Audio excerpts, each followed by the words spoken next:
আম্মাজান হযরত আয়েশা রাদিয়াল্লাহু তাআলা আনহা তরবারি হাতে যুদ্ধের ময়দানে ঝাঁপিয়ে পড়েছিলেন শত শত বাহিনীর বিরুদ্ধে যুদ্ধ করার জন্য। একদিকে হযরত আয়েশার 30,000 সৈন্যবাহিনী, অন্যদিকে শেরে খোদা হযরত আলী রাদিয়াল্লাহু তাআলা আনহুর 20,000 সৈন্যবাহিনী। বসরার একটি মরুভূমিতে শুরু হয়েছিল তাদের মধ্যে তুমুল যুদ্ধ। ইসলামের ইতিহাসে এই যুদ্ধটি একটি কলঙ্কিত অধ্যায়, কেননা এই যুদ্ধে মুসলমানরা সর্বপ্রথম একে অপরের বিরুদ্ধে অস্ত্র ধারণ করেছিল। ঘটনাটা শুরু হয়েছিল উসমান হত্যার বিচার নিয়ে। ইসলামের তৃতীয় খলিফা হযরত উসমান রাদিয়াল্লাহু তাআলা আনহু দীর্ঘ 12 বছর ধরে খেলাফতের দায়িত্ব পালন করেছেন। তার খেলাফতের শেষ দিকে আব্দুল্লাহ বিন সাবার নেতৃত্বে কিছু মুনাফিক মদিনায় তার বিরুদ্ধে বিদ্রোহ ঘোষণা করেন এবং ওসমান রাদিয়াল্লাহু তাআলা আনহুকে খলিফা পদ থেকে পদত্যাগ করার জন্য বিভিন্নভাবে চাপ প্রয়োগ করতে থাকেন। কিন্তু হযরত উসমান রাদিয়াল্লাহু তাআলা আনহু খলিফার পদ থেকে পদত্যাগ করতে অনড় ছিলেন। তিনি কিছুতেই মুনাফিকদের প্রস্তাবে রাজি হননি। সময়টাই ছিল হজের মৌসুম। ওই সময়ে মদিনার অধিকাংশ মানুষ হজ পালন করার জন্য মক্কায় চলে গিয়েছিল। এই সময় হযরত আলী রাদিয়াল্লাহু তাআলা আনহুর কাছে গোপন সূত্রে খবর আসলো মদিনার বিদ্রোহীরা যে কোনো সময় হযরত উসমানের ওপর আক্রমণ করতে পারে। অতঃপর হযরত আলী রাদিয়াল্লাহু তাআলা আনহু তার বড় পুত্র হাসানকে নির্দেশ দিলেন খলিফা ওসমানের বাড়িতে যাওয়ার জন্য। হযরত হাসান রাদিয়াল্লাহু তাআলা আনহু খলিফা ওসমানের বাড়িতে এসে বললেন, খালুজান, আমার আব্বাজান হযরত আলী আপনার কাছে আমাকে পাঠিয়েছেন। মদিনায় মুনাফিকদের বিদ্রোহ আরো প্রখর আকার ধারণ করেছে। তারা যে কোনো সময় আপনার উপর আক্রমণ করতে পারে। আপনি যদি নিরাপত্তা চান, আমরা হযরত আলীর দুই পুত্র হাসান এবং হোসাইন জীবন বাজি রেখে আপনাকে নিরাপত্তা দেব। হযরত হাসান রাদিয়াল্লাহু তাআলা আনহুর কথা শুনে খলিফা ওসমান বললেন, বাবা হাসান, আমি কোনো নিরাপত্তা চাই না, কেননা বিদ্রোহীদের হাতে আমার মৃত্যু হবে। বিদ্রোহীদের হাতে আমি শাহাদত বরণ করব। এটা আমার রসূল বলে গিয়েছে। তোমরা আমাকে নিরাপত্তা দেওয়ার বৃথা চেষ্টা করিও না। তোমরা যতই নিরাপত্তা দাও না কেন, বিদ্রোহীদের হাতে আমার শাহাদত হবেই, কেননা আমার নবীর ভবিষ্যৎবাণী তো আর কখনো মিথ্যা হতে পারে না। আমি ওসমান চাই না আমার নিরাপত্তা দিতে গিয়ে মদিনার সাধারণ মুসলমানের বুক থেকে রক্ত ঝরুক। মুসলমানদের রক্তে এই মদিনার মাটি রঞ্জিত হোক। তুমি চলে যাও, তোমার আব্বাজান হযরত আলীকে গিয়ে বলবে আমার কোনো নিরাপত্তার প্রয়োজন নেই। বিদ্রোহীদের হাতে যদি আমার মৃত্যু হয়, এতে যদি আমার আল্লাহ খুশি থাকেন, তাহলে অবশ্যই আমি তাতে খুশি থাকব। অতঃপর হযরত হাসান রাদিয়াল্লাহু তাআলা আনহু সেখান থেকে চলে আসলেন। এদিকে আব্দুল্লাহ বিন সাবার নেতৃত্বে কিছু মুনাফিক হযরত উসমান রাদিয়াল্লাহু তাআলা আনহুর বাড়ি ঘেরাও করলো। মুনাফিক আব্দুল্লাহ বিন সাবা হযরত ওসমান রাদিয়াল্লাহু তাআলা আনহুকে বলল, ওসমান, তুমি যদি প্রাণে বাঁচতে চাও তাহলে খলিফা পদ থেকে পদত্যাগ করো, তা না হলে তোমাকে আমরা কঠিন শাস্তি দিয়ে হত্যা করব। হযরত ওসমান রাদিয়াল্লাহু তাআলা আনহু কিছুতেই মুনাফিকদের প্রস্তাবে সাড়া দিলেন না। অতঃপর বিদ্রোহীরা হযরত ওসমান রাদিয়াল্লাহু তাআলা আনহুর বাড়িতে পানি সরবরাহ বন্ধ করে দেয়। মদিনার পাশে একটি বিশাল বড় কূপ ছিল। হযরত উসমান রাদিয়াল্লাহু তাআলা আনহু সেদিন রোজা ছিলেন। তিনি জানালা খুলে বিদ্রোহীদের উদ্দেশ্যে বললেন, হে মদিনার মুসলমানেরা, এই বীরের রুমা আমি কাফেরদের কাছ থেকে ক্রয় করে মদিনার সাধারণ জনগণের জন্য দান করে দিয়েছিলাম, যাতে মদিনার সাধারণ জনগণ তৃপ্তি সহকারে পানি পান করতে পারে। কি আফসোস, আজকে এই বীরের রুমার পানি তোমরা আমার জন্য বন্ধ করে দিলে। অতঃপর হযরত উসমান রাদিয়াল্লাহু তাআলা আনহু তার স্ত্রীকে বললেন, স্ত্রী, তুমি আমাকে উত্তমভাবে গোসল করিয়ে দাও এবং উত্তম পোশাক পরিয়ে দাও, হয়তোবা বিদ্রোহীরা আজকেই আমাকে শহীদ করে ফেলবে। হযরত উসমান রাদিয়াল্লাহু তাআলা আনহুর কথা শুনে তার স্ত্রী বললেন, স্বামী, আপনি কিভাবে নিশ্চিত হচ্ছেন বিদ্রোহীরা আজকে আপনাকে শহীদ করে দিবে? হযরত উসমান রাদিয়াল্লাহু তাআলা আনহু বললেন, আমি গত রাতে স্বপ্নে দেখেছি আমার রাসূল সাল্লাল্লাহু আলাইহি ওয়াসাল্লাম আমাকে বলল, ওসমান, আজকে বিদ্রোহীরা তোমাকে শহীদ করে দিবে। আমি নবী তোমার জন্য জান্নাতুল ফেরদাউসে অপেক্ষা করছি। তুমি আসলে পরে আমরা দুজন একসঙ্গে ইফতার করব। অতঃপর হযরত উসমান রাদিয়াল্লাহু তাআলা আনহুকে তার স্ত্রী উত্তমভাবে গোসল করিয়ে দিলেন। নামাজ শেষে হযরত উসমান রাদিয়াল্লাহু তাআলা আনহু রোজারত অবস্থায় কোরআন শরীফ তেলাওয়াত করছিলেন। এমন সময় বিদ্রোহীরা ব্যাপকভাবে ওসমান রাদিয়াল্লাহু তাআলা আনহুর উপর আক্রমণ শুরু করে। তারা ওসমান রাদিয়াল্লাহু তাআলা আনহু ঘরে ঢুকে পড়ল। আব্দুল্লাহ বিন সাবা ওসমান রাদিয়াল্লাহু তাআলা আনহুকে বলল, হে ওসমান, তোমার এখনো সময় আছে। তুমি যদি প্রাণে বাঁচতে চাও তাহলে খলিফা পদ থেকে পদত্যাগ করো, তা না হলে এখনই তোমার শিরচ্ছেদ করে ফেলবো। হযরত উসমান রাদিয়াল্লাহু তাআলা আনহু বললেন, শিরচ্ছেদ করো আর যাই করো, আমি কখনোই আমার খিলাফত ছেড়ে দিব না। অতঃপর মুনাফিকগণ হযরত উসমান রাদিয়াল্লাহু তাআলা আনহুর শরীর থেকে মাথাটা আলাদা করে দিল। হযরত উসমান রাদিয়াল্লাহু তাআলা আনহুর দ্বিখণ্ডিত সেই মস্তক কোরআন শরীফের ওপর গিয়ে পড়ল এবং হযরত উসমান রাদিয়াল্লাহু তাআলা আনহুর রক্তে রঞ্জিত হলো পবিত্র কোরআন শরীফ। হযরত উসমান রাদিয়াল্লাহু তাআলা আনহুর দাফন কাফনের পর মদিনার মানুষজন তাদের খলিফা নির্বাচন নিয়ে বেশ চিন্তিত হতে লাগলো। অতঃপর সকলের সম্মতিক্রমে হযরত আলী রাদিয়াল্লাহু তাআলা আনহুকে চতুর্থ খলিফা নির্বাচন করা হলো। মদিনার একটি বড় অংশ কোনো প্রকার শর্ত ছাড়াই, কোনো প্রকার দ্বিধা ছাড়াই হযরত আলী রাদিয়াল্লাহু তাআলা আনহুর হাতে বায়াত গ্রহণ করলো। কিন্তু মদিনার কিছু অংশের মানুষ হযরত আলী রাদিয়াল্লাহু তাআলা আনহুর হাতে বায়াত গ্রহণ করতে অনিচ্ছা প্রকাশ করলো।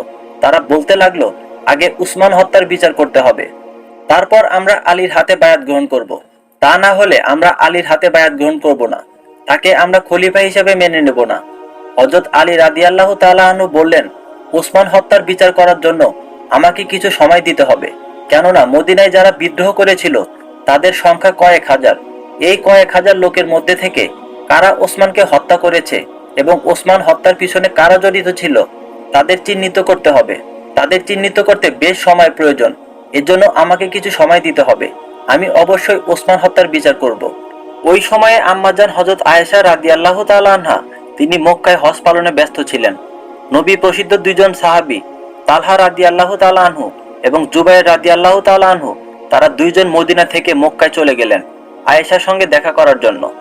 মা আয়েশার সঙ্গে দেখা করে তারা বললেন, হে আম্মাজান আয়েশা, আপনি আমার জামাতা হযরত আলীকে একটু বোঝান। আপনি যদি হযরত আলীকে বোঝান, হয়তোবা হযরত আলী তাড়াতাড়ি উসমান হত্যার বিচার সম্পন্ন করবে। আম্মাজান আয়েশা রাদিয়াল্লাহু তাআলা আনহা তালহা ও জুবাইরকে বললেন, অবশ্যই আমি এই বিষয়ে আলীর সঙ্গে আলোচনা করব। অতঃপর তালহা এবং জুবাইর রাদিয়াল্লাহু তাআলা আনহু আম্মাজান আয়েশাকে বললেন, আমাদের এখন বসরার দিকে যেতে হবে। আম্মাজান আয়েশা বলল, বসরায় কেন যাব? আলী তো মদিনায় রয়েছে, মদিনায় গিয়ে আলীর সঙ্গে আলোচনা করব। তালহা ও জুবাইর রাদিয়াল্লাহু তাআলা আনহু বলল, বসরা থেকেই উসমান হত্যার পরিকল্পনা করা হয়েছে। আমরা যদি বসরায় যাই তাহলে উসমানের হত্যাকারীকে খুব সহজে চিহ্নিত করতে পারবো। তাই আমাদের মদিনায় যাওয়ার আগে বসরায় যাওয়াটা জরুরি। তালহা এবং জুবাইরের কথা শুনে আম্মাজান আয়েশা রাদিয়াল্লাহু তাআলা আনহা বসরার দিকে রওনা হয়ে গেলেন। মা আয়েশা রাদিয়াল্লাহু তাআলা আনহা এবং তালহা ও জুবাইর যখন বসরায় পৌঁছালো, বসরার সাধারণ মানুষ আম্মাজান আয়েশা ও তালহা জুবাইরকে বলতে লাগলো, আলী যতক্ষণ উসমান হত্যার বিচার সম্পূর্ণ করেননি ততক্ষণ আমরা আলীর হাতে বায়াত গ্রহণ করব না। আলীকে আমরা খলিফা হিসেবে মেনে নেব না। আগে উসমান হত্যার বিচার সম্পূর্ণ করতে হবে, তারপর আমরা আলীকে খলিফা হিসেবে মেনে নেব।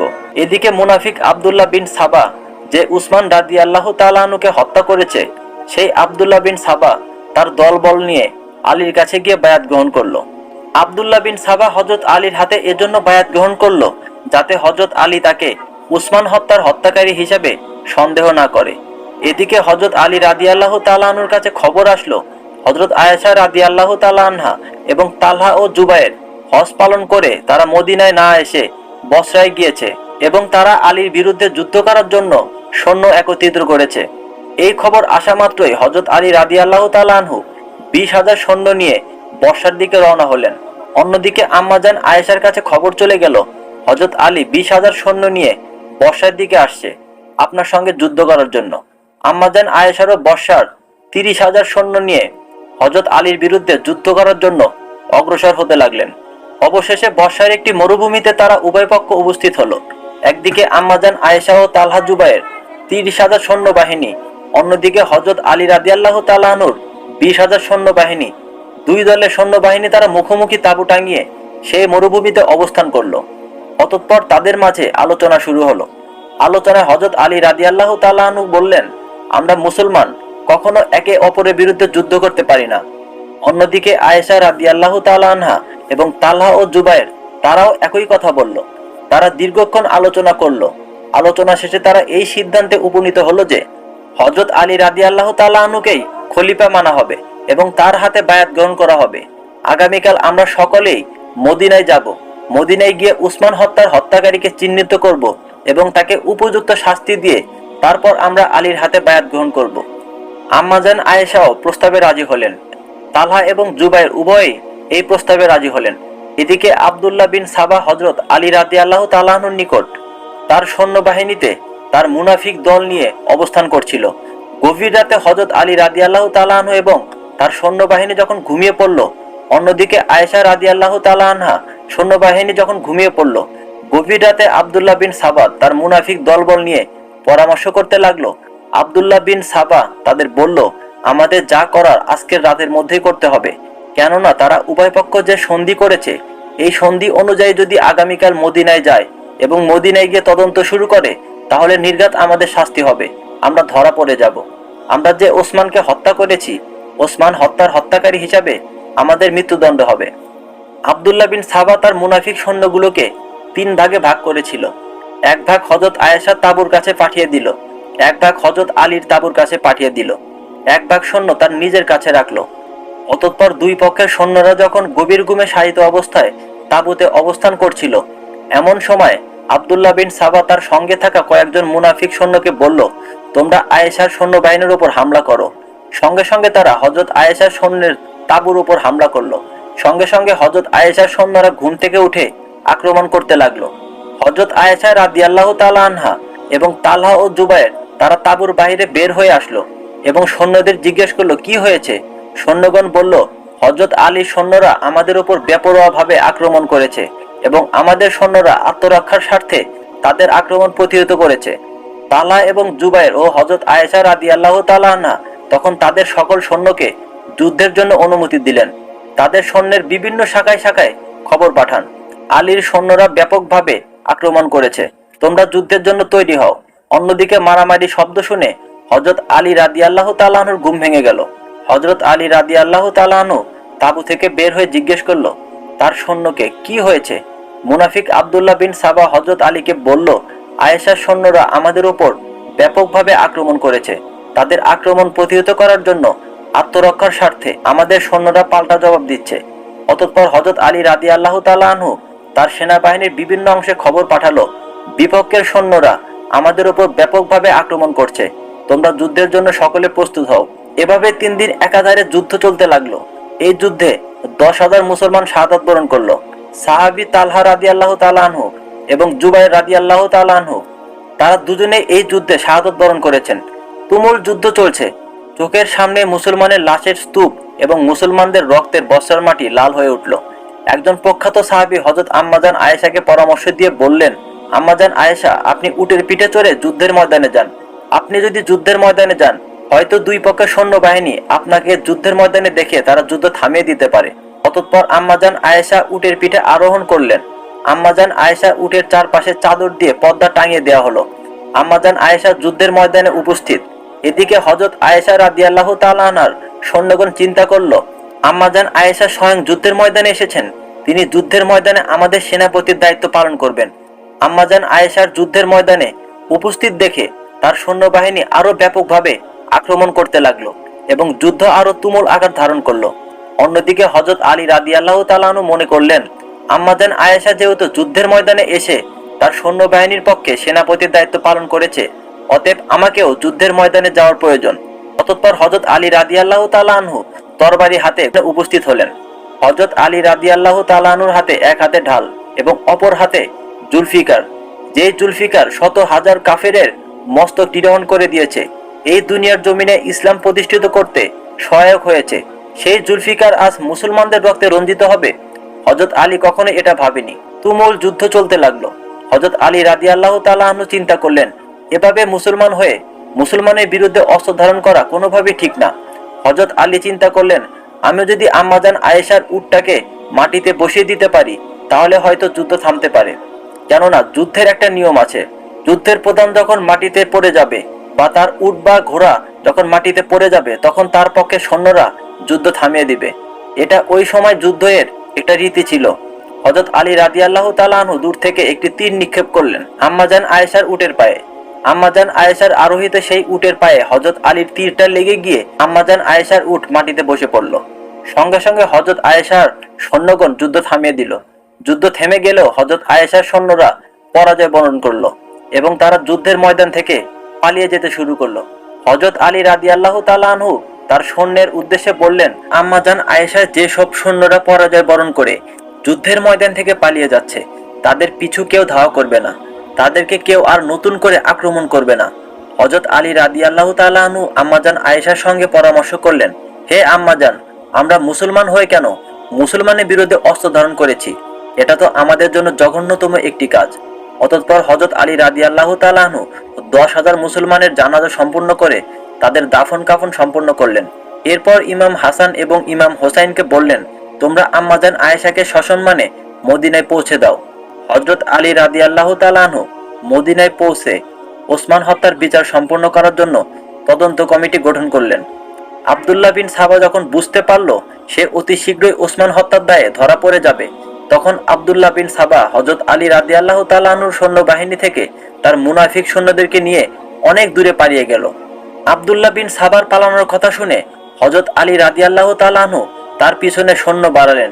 হযরত আলী রাদিয়াল্লাহু তাআলা আনহু বুঝতে পারলেন ওসমান হত্যার সঙ্গে এই আব্দুল্লাহ বিন সাবাই জড়িত, কিন্তু ততক্ষণে আব্দুল্লাহ বিন সাবা হযরত আলী রাদিয়াল্লাহু তাআলা আনহু নাগালের বাইরে চলে গিয়েছিল এবং অন্য কোথাও গিয়ে আত্মগোপন করেছিল। পরবর্তীতে এই আব্দুল্লাহ বিন সাবার কারণে মুসলমানদের মধ্যে আরও একটি যুদ্ধ হয় এবং সেই যুদ্ধের নাম হলো সিফিনের যুদ্ধ। পরবর্তী পর্বে এই সিফিনের যুদ্ধ নিয়ে আলোচনা করা হবে ইনশাআল্লাহ।